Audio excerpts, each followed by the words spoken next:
Vou contar mais uma linda história a partir de agora. Só que eu quero fazer antes um pedido para você. Se inscreva no canal. É um gesto tão simples para você e tão significativo para o canal.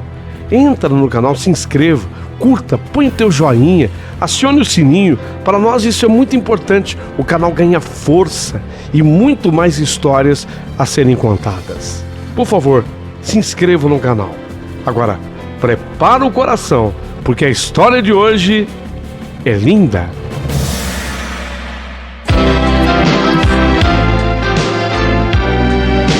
Rádio Emoção. Paulinho Boa Pessoa. A verdade de cada um.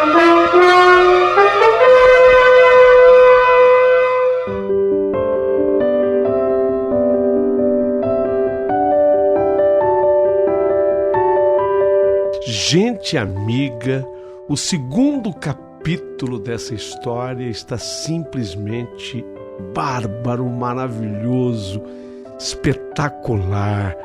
Que história, que história! Os milagres do amor. Gente, é tão significativo esse título, não? Os milagres do amor. Do que o amor é capaz. É linda essa história. O segundo capítulo vocês vão amar, mas um detalhe importante. Se você começou a ouvir daqui essa história, não. Recue, tenha uma primeira parte, ouça os milagres do amor, primeira parte, aí você vem para essa. Os milagres do amor, segunda parte. Ou parte 2, como queiram. Tudo pronto? Podemos começar? Nossa, vai acontecer tanta coisa no segundo capítulo. Antes de começar, pessoa, Deus a fez com perfeição, pessoa. Dotou você de capacidade de inteligência. Olha o seu intelecto, olha o teu carisma, pessoa, você pode tudo. Então, se você pode ser tudo o que quiser, seja gentil. Não é mesmo? Porque a gentileza gera mais essa gentileza. E há um detalhe, você descobrirá que ao fazer o bem a alguém, estará fazendo o bem a você própria, a você mesma. E aí você será feliz. E se sobrar gentileza, ajude esse canal. Ele quer crescer, prosperar e a pessoa jurídica do canal agradece. Ajude-nos.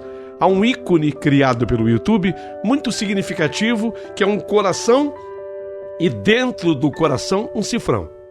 Simboliza tal coração, a doação feita por amor. Eu sei que você tem muito amor dentro desse seu coração. Vamos ao segundo capítulo dessa história lindíssima.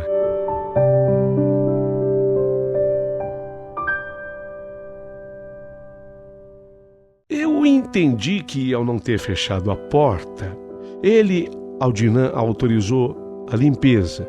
E foi exatamente o que eu comecei a fazer. Enquanto que ele ligou a TV num canal onde passava filme pornográfico. Era ridículo o que ele estava fazendo, mas era apenas com o objetivo de me espantar. Ah, mas eu sou cascuda. Eu apenas pedi do banheiro onde eu estava: olha, assista essa porcaria aqui se você quiser, mas, por favor, diminua o volume. Ou, além de tudo, é também surdo, hein? Mocinha, você tá no meu quarto e não foi convidada para entrar? Por mim, não. E no meu quarto eu faço o que eu bem entender e do jeito que eu quiser. Os incomodados que se mudem.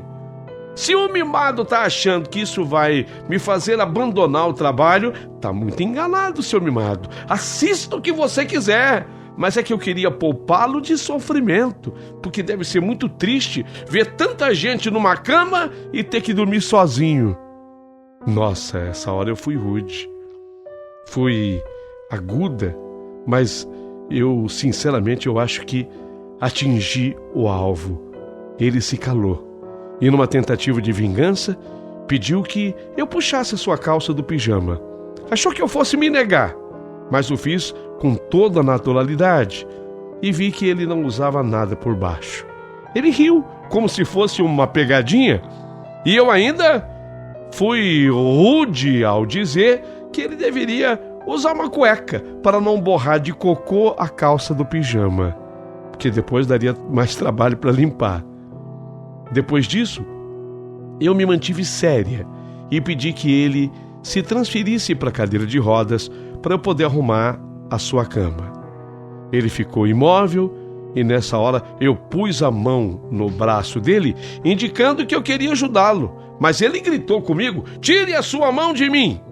Eu consigo sozinho ir para minha geringonça." Me calei, esperei que ele o fizesse e aproveitei e arrumei a cama. E ao me despedir, eu ainda falei num tom provocativo: "Até amanhã, senhora Dinah." Ao que ele respondeu: "Se eu fosse você, mocinha, eu nem voltaria mais, porque a partir de amanhã eu quero que você saiba que eu vou ficar aqui no meu quarto do jeito que eu gosto de ficar, tá? Nu, pelado. E não venha me acusar de nada não, porque eu tô no meu quarto, no meu espaço. Eu não quero ninguém aqui dentro." Mas você insiste. Olha, se tem alguém que é invasor nessa história, este alguém é você, mocinha, e não eu. Você já sabe que eu sou como sou. Estou avisando. Não quer se incomodar? Então é simples, é não vir mais. Eu simplesmente olhei para ele e foi a minha vez de dar um sorriso irônico. Neguei uma resposta. Segui o meu trabalho porque eu ainda tinha toda a varanda para limpar. Enquanto eu limpava, eu também pensava: que desafio eu tenho pela frente nessa casa. Aguentar um sujeito prepotente, mal-educado. Ele age assim porque foi parar numa cadeira de rodas e acha que o mundo inteiro tem culpa pela sua sorte. Machista, se acha infinitamente superior a mim, tanto que pediu para eu puxar a calça do pijama dele e não tinha nada por baixo, só para rir da minha cara. Assiste a filme pornô na minha frente. E tem uma coisa muito importante que eu deixei para revelar só agora. Eu tenho um namorado de quem eu gosto muito, muito, que é o Raul. E óbvio que, como todo homem que tem uma namorada novinha, ele sente ciúme, sim, ele sente ciúme de mim. E se ele sonhar o que eu tô passando aqui nessa casa, com esse sujeitinho, eu nem sei do que o Raul seria capaz. Com certeza, ele terminaria comigo na hora. Tudo bem que eu sou bem paga, mas pergunto, valerá a pena? Valerá a pena de fato passar por tudo isso que eu estou passando? Eu terminei a limpeza e fui ao vestiário, e enquanto eu tirava o uniforme e punha a minha roupa, desta vez eu pensava: será que eu volto aqui amanhã? Eu tenho algum motivo para voltar a essa casa amanhã? Não, eu ainda não tinha certeza se faria isso. Ainda mais que naquela mesma noite eu tive um encontro muito legal com o Raul, o meu namorado. Ele se mostrava tão empolgado num futuro comigo. Ele falou que tinha fechado a compra de um terreno naquele loteamento, porque o objetivo dele para breve era construir por lá. Adivinha o quê? A nossa casinha. É a nossa casinha. Veja o Raul, ele tinha objetivos sérios para comigo. Ele era um sujeito trabalhador, de uma boa família. Ele era tudo que eu podia desejar como sendo o meu futuro marido. Então, naquela noite, conversando com o Raul, conversando com ele e observando o carinho com o qual eu era tratada, eu concluía que eu não devia mais voltar naquela casa, não. Afinal, eu estaria arriscando demais, eu estaria arriscando, jogar fora tudo aquilo, convivendo com aquele mimado de um filho único que só porque havia ficado paraplégico Ok, não estou diminuindo a seriedade da deficiência física dele, que era importante, mas ele não era a única pessoa no mundo a passar por isso. E nem por isso as outras pessoas agiam da mesma maneira que ele. Poxa, o tal do Adnan, ele tinha de tudo, mas era tão rebelde, tão revoltado. Será que o problema físico por si justificaria tudo que ele fazia? Tá. Havia também a revolta da traição dupla sofrida pelo abandono da noiva dele, que na sequência assumiu um namoro com o primo dele, o Daniel. Mas também, quantos outros já tinham passado por algo parecido? Até nesse instante, eu estava totalmente resolvida a não voltar mais no dia seguinte. Não estava querendo mais, não. Estava querendo voltar mais, não. Mas veja o que é a vida. Veja o que é o destino. No outro dia, quando amanheceu o dia, nem havia ainda clareado direito, a minha mãe me acordou porque havia um senhor com um carrão me esperando lá fora. No que eu saio, sabe quem era? Era o Diógenes, o motorista da casa, me esperando. E ele me falou que tinha vindo até a minha casa a pedido da dona Zuleika, que estava pedindo desculpas por tê-lo enviado tão cedo. Foi quando ele me entregou aquele envelope assinado pela dona Zuleika. Eu abri o envelope e o li.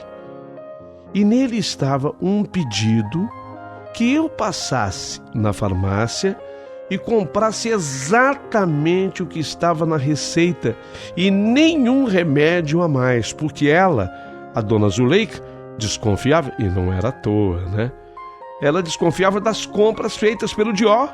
Obviamente, ela me dizia tudo isso num bilhete lacrado no envelope da carta simples para que o Dió não tomasse conhecimento.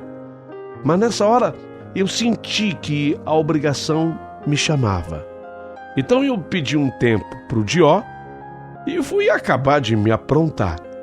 Enquanto isso eu pensava, meu Deus, tem algo a mais, né? Tem algo a mais que me prende nesse emprego. Eu ainda não consegui detectar, meu Deus, exatamente o que seja, mas que há esse algo a mais, com certeza tem sim. Eu ainda nem sonhava o que poderia ser. Assim como também fui percebendo que a minha verdadeira função naquela casa não era exatamente a limpeza da parte íntima da mansão. Era sim uma espécie de pajem do Adnan. Cheguei a sentir um pouco de raiva quando pensei nisso. Mas fosse o que fosse, eu estava metida naquela empreitada. Deus havia me colocado ali? Acho que sim. Bem, comprei os remédios na farmácia e o Dió, o motorista, comentou comigo. O senhor Adnan vai ficar bravo, hein, Malu? Ele gosta que eu compre os medicamentos dele. É que tem umas coisinhas a mais que eu sempre levo a pedido dele. E você, pelo jeito, você não fez nada disso, né? Ao que eu imediatamente respondi. Dió, o senhor Adnan não é criança e ele sabe exatamente o que lhe receita o seu médico. E a dona Zuleika me pediu para que eu cumpra à risca o que está aqui na receita. Olha, ele pode até ficar bravo à vontade. Só fiz o que é correto. Mas coitado, sabe, Malu? Coitado do seu Adnan. Aquele rapaz tinha de tudo. E hoje, coitado, só vive lá preso dentro daquele quarto. Não é fácil para ele não enfrentar tudo isso. Tem que ter uma ajudinha da química. Você tá me entendendo, né, Malu? Discordo, Dió, discordo. Ele tem que ter, sim, uma ajuda, mas dele próprio, porque ele está preso àquele quarto porque ele quer. Ele tem uma vida inteira aqui fora chamando por ele. Sabe o que eu acho de verdade, Dió? É que o Adnan, ele tem que buscar forças para enfrentar a vida. Malu, falar assim é fácil, mas quero ver você se colocar no lugar dele. Dió, eu não posso me colocar no lugar dele e nem no lugar de ninguém, porque cada um tem o seu próprio lugar. E cada um também sabe das suas dores, das suas próprias dificuldades. Tem coisas que mesmo tendo muito dinheiro, não se pode transferir, Dió. O que é do seu Adnan é dele, e é ele próprio que terá que enfrentar. Você me entende? Dió silenciou, de um modo que parecia ter concordado comigo nessa parte. Ou, pelo menos, ele demonstrava ter esgotado todos os seus argumentos. Chegamos à mansão, chegamos à casa.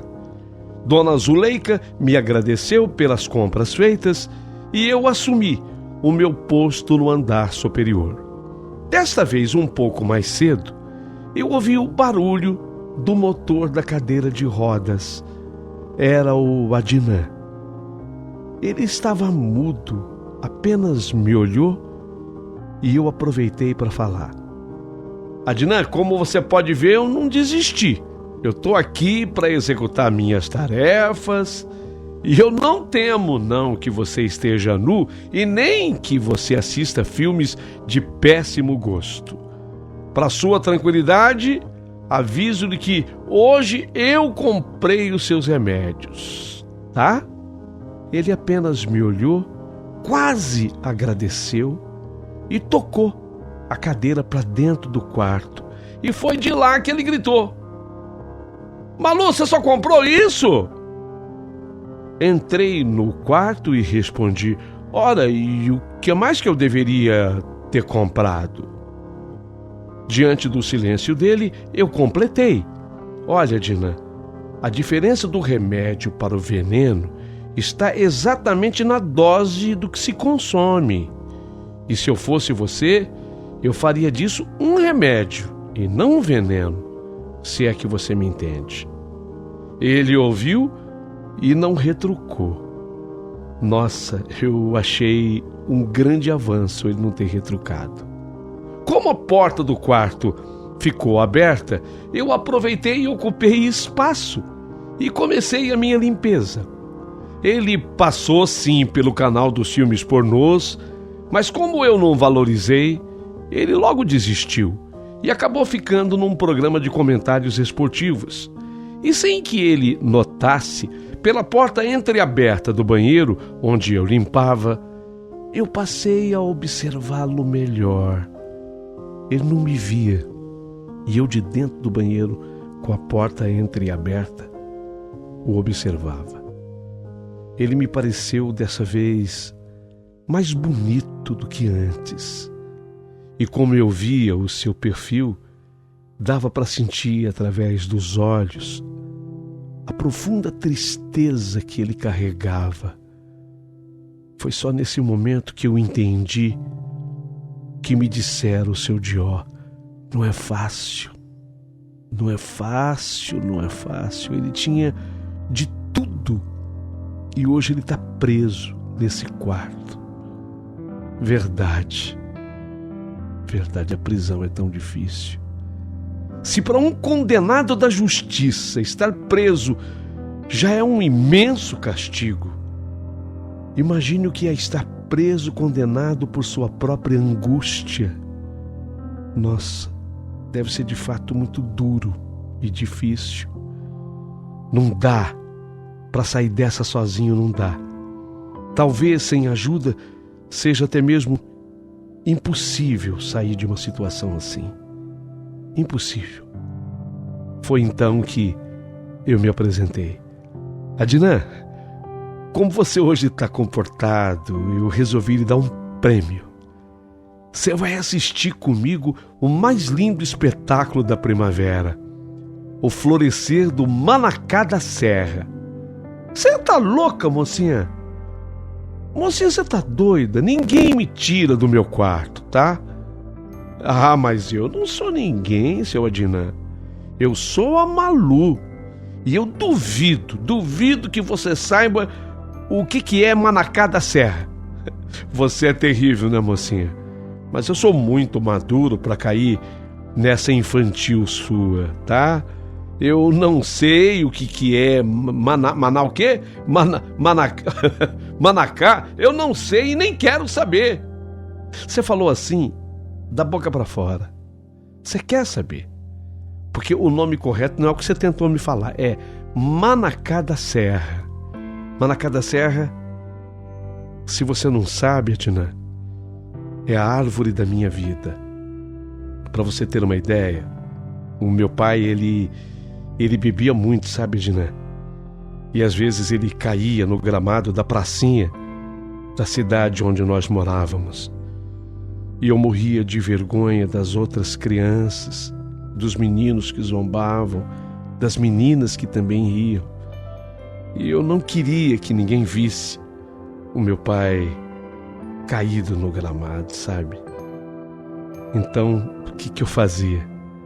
Dava um jeito de ir empurrando meu pai para debaixo de um manacá da serra. O manacá da serra, ele ficava tão florido que as flores iam se dependurando pelo peso e elas chegavam até o chão. Formava uma espécie de uma cabaninha embaixo da árvore do manacá. E ele me ajudava a esconder o meu pai. E eu empurrava o meu pai ali para debaixo até que ele fosse se recuperando e ele tivesse condição de voltar caminhando para casa. Então eu sou muito grata ao manacá. E aqui na sua casa tem um pé, tem uma árvore plantada no jardim. E ele está lindo, lindo, lindo, lindo, lindo. E hoje eu quero lhe mostrar a beleza dele. Mas se no momento você se envergonhar disso, é só me avisar, eu te escondo embaixo dele. Vamos? Caramba, mocinha. Você conseguiu me pegar, né? Essa história do teu pai aí, do manacá, acabou mexendo comigo. Bom sinal, né? Bom sinal, sinal de que nem tudo tá perdido. E então, vamos? Tá. Eu vou, mas você vai ter que me esconder debaixo dele. Certo, eu prometo. E daí pra frente, ele se transferiu da cama para a cadeira de rodas, mas desta vez com a minha pequena ajuda. E foi um trabalhão para descer a escadaria, as escadas da mansão. Não demos conta com a cadeira, então ele quis desistir. Ah, deixa pra lá, não dá. Mas eu não podia nunca permitir que isso acontecesse. Então eu o atarraquei pela cintura e praticamente eu o derrubei no chão sentado, sem, lógico, permitir que fosse um choque. Foi a primeira vez que, de fato, eu vi o Adnan rir. Ele riu, oba! Ele riu! Ele riu, oba! Eu desci primeiro a cadeira sem ele pela escadaria e depois eu o ajudei a descer, de degrau em degrau, com a bunda arrastando no chão. Lá embaixo, ele chegou. Lá embaixo, o ajudei a voltar para a cadeira e fomos para a parte do jardim, que ficava assim na lateral da casa, o grande jardim. Os demais empregados da casa ficaram admirados, porque havia muito tempo que ele não era visto naquelas partes da casa. Dilma, a cozinheira, até chorou ficou emocionada que ela até chorou. Emocionante mesmo foi quando o coloquei de frente para o manacá. O manacá, naquela primavera, estava lindo e florido. Falei para ele: Adnan, eis aqui a árvore da minha vida, o manacá da serra.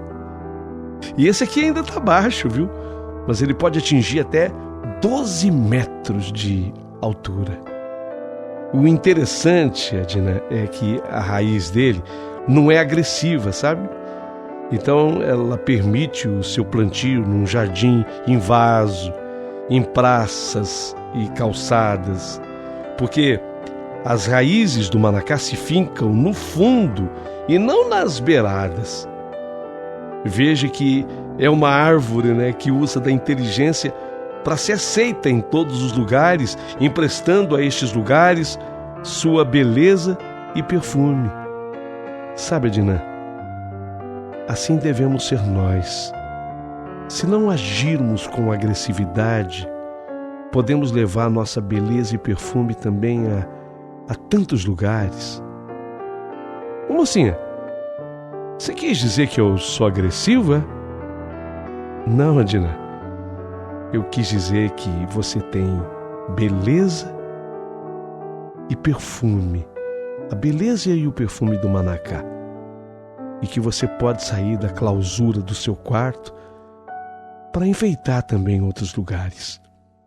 Foi isso que eu quis dizer. Nessa hora, ele silenciou e falou: Não, mas eu não esqueci não, mocinha, a sua promessa. Eu quero ver você me escondendo debaixo do manacá.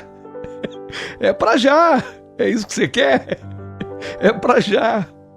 E daí pra frente foram muitos risos, porque eu o coloquei no chão e o arrastei para debaixo do manacá, onde ele ficou deitado por um tempo e sorrindo, rindo bastante, como há muito tempo ele não fazia, como há durante anos ele não fazia.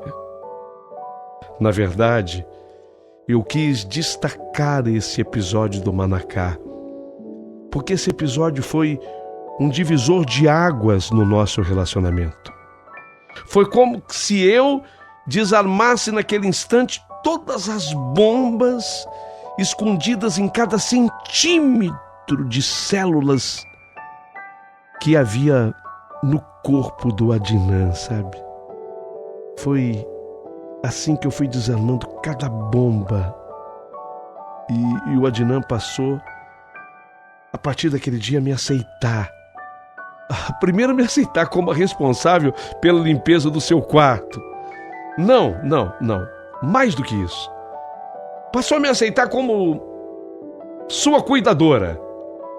Não. Ainda mais do que isso.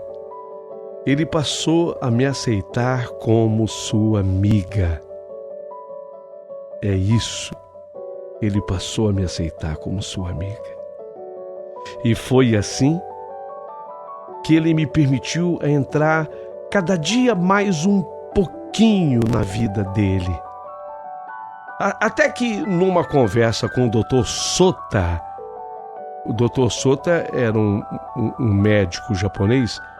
Dr. Sota era o nome dele, S-O-T-A, Dr. Sota, médico ortopedista que cuidava do Adnan. E foi o Dr. Sota que me falou: Ô Malu, eu lamento apenas que o Adnan, ele jamais se interessou pela fisioterapia, porque eu tenho comigo a certeza de que ele teria chances. Como assim, Dr. Sota? Como assim?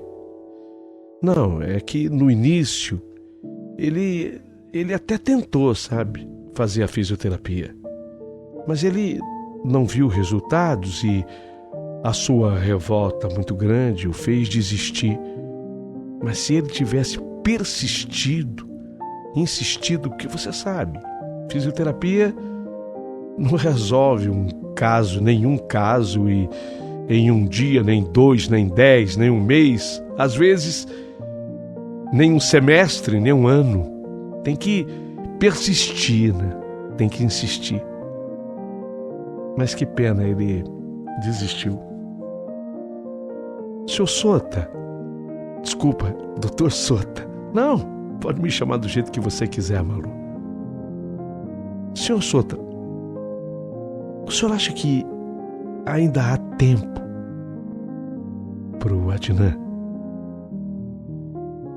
Bem, agora ficou mais difícil. Ficou bem mais difícil porque ele está com a musculatura toda atrofiada. Mas eu não posso dizer nunca que seja impossível. Isso eu não posso. Pronto. Era tudo que eu precisava escutar do Dr. Sota. Tudo. E aí, a partir daquele momento, eu comecei a falar com o Adnan sobre o assunto. Eu sabia que com ele nada era fácil conseguir, sabe? Nada. Mas, se não fosse eu, quem seria? Se não fosse comigo, também não seria com mais ninguém.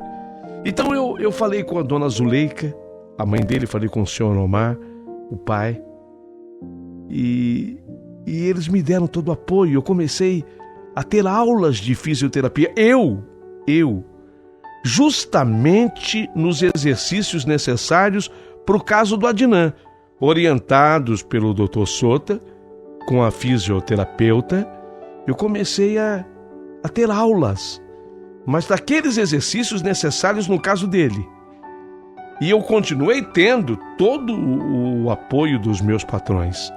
E eu, aos pouquinhos, porque tudo com ele tinha que ser com doses homeopáticas, eu aos pouquinhos eu fui convencendo o Adnan da necessidade dos exercícios. Eu fui notando que ele não os fazia com medo da decepção de não darem resultado. Então, qual foi a tática psicológica usada por mim? Eu resolvi tirar o peso dessa responsabilidade dele.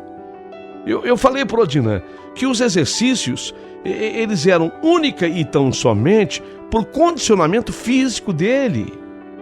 E que eles, os exercícios, não tinham que levá-lo a voltar a ficar de pé e muito menos fazer com que ele voltasse a andar. Não era para isso. Faça, Adnan, por você. Faça os exercícios por você, para você ganhar um melhor condicionamento físico, mais fôlego para as nossas idas e vindas do jardim, para o teu banho de sol. Você entendeu? É condicionamento físico. Aliás, os banhos de sol e as idas ao jardim tinham se tornado muito comum.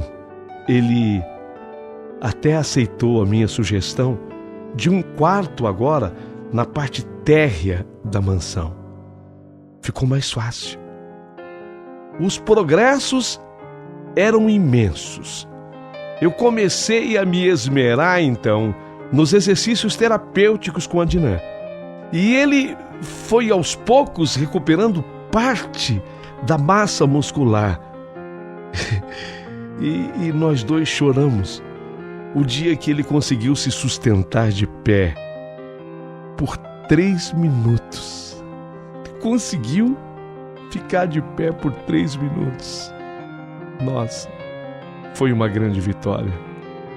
E daí para frente foi aumentando esse tempo. Esse tempo foi crescendo, até que ele já conseguia ficar um bom tempo de pé. Mas nada, absolutamente nada se compara ao dia em que ele, enlaçando o meu pescoço, ele conseguiu dar o primeiro passo. O primeiro passo. Ele deu, na sequência ele caiu. E eu caí junto, mas quando eu caí junto, eu caí de propósito. E nós nos abraçamos no chão. E choramos muito. As lágrimas eram de felicidade, pois sabíamos que se havia existido um primeiro passo. Era só uma questão de tempo para que outros passos pudessem ser dados. Questão de tempo. E tudo acabou vindo na minha vida como um presente de aniversário. Para mim, foi como um presente de aniversário.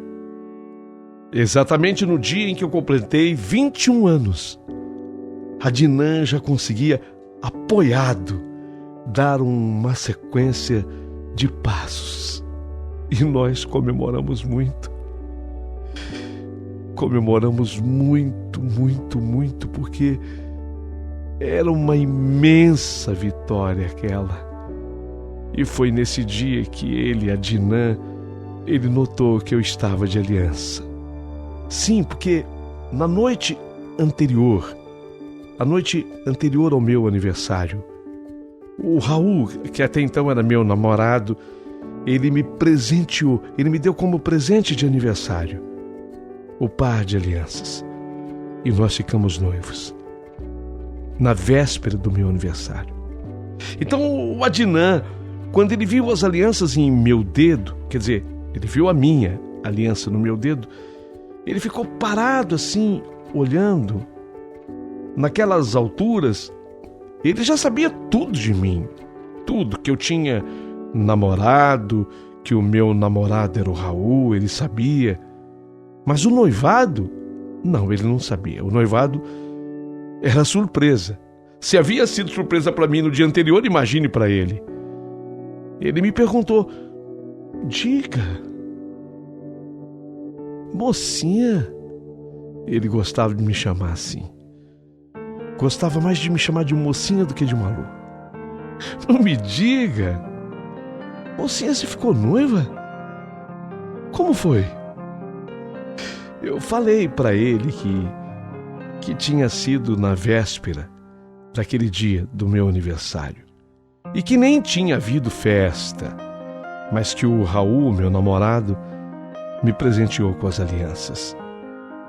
E ele então, depois de ter pensado um pouco, ele sugeriu a mim: Malu, eu estava aqui pensando, eu devo tanto a você, eu devo muito a você, muito. Quando você chegou aqui nessa casa, eu era um homem praticamente morto. E olha, eu já estou conseguindo ter uma sequência de passos com você. Até isso. Devo muito a você, Malu. Eu posso te oferecer uma coisa. O que, Adnan? Eu quero te oferecer a festa do seu noivado, aqui na mansão. Você vai chamar seus parentes, seus amigos, assim como também os parentes e amigos do seu noivo, Raul, né?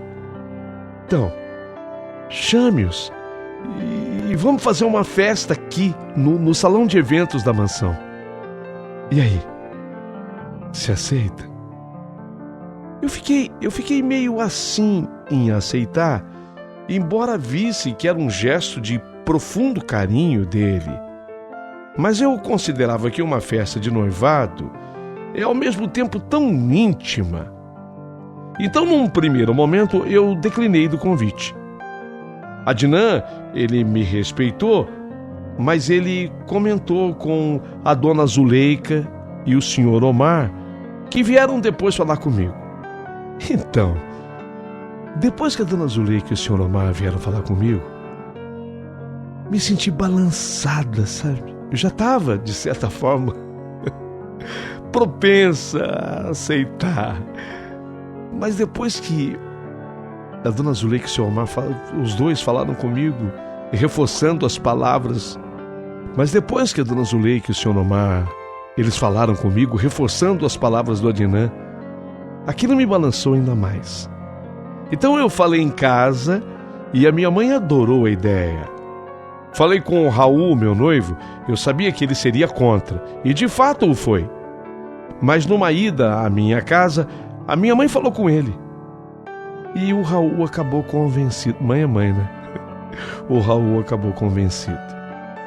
E a nossa festa de noivado foi organizada para acontecer na mansão, no salão de eventos da mansão. E até que chegou aquela noite. Eu convidei os funcionários da casa, em 4, dentre eles o Dió, o motorista, a Dilma, a cozinheira.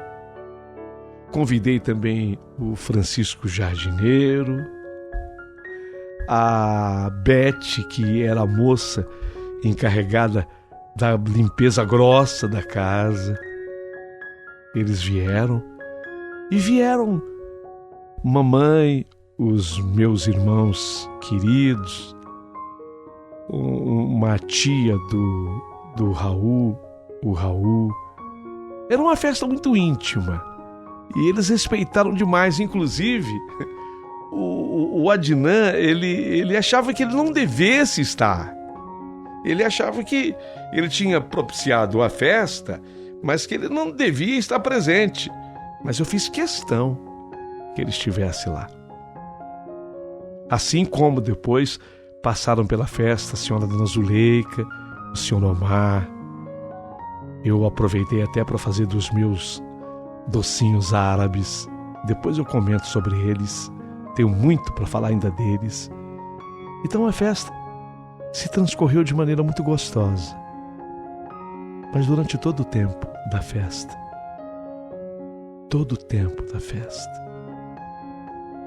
os meus olhos se encontravam com os olhos do Adnan. Eu percebia que havia uma alegria, uma felicidade dele em me propiciar aquilo.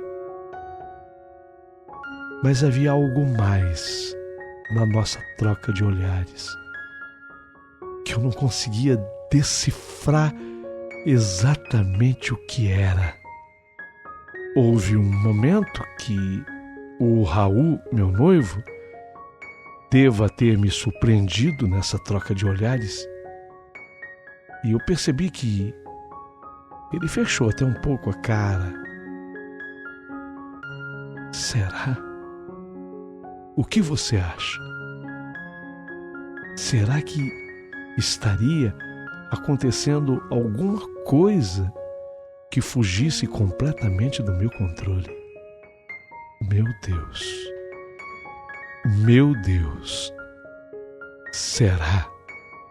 Espero que você tenha gostado do 2º capítulo da minha história e se prepare para o espetacular 3º capítulo.